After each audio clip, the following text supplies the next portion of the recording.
Centinaia di persone a salutare Stefano Busato, imprenditore di Selvana che lo scorso 5 marzo si era tolto la vita nella sua azienda, Quinto di Treviso.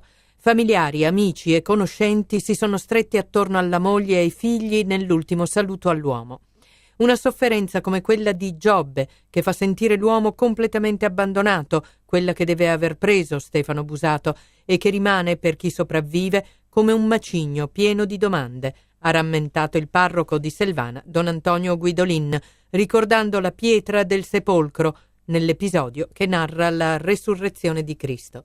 Il 47enne sposato e padre di 2 figli, titolare della Ebla di Via dell'Industria, Quinto di Treviso, si era tolto la vita a causa della grave situazione economica in cui versava la sua ditta.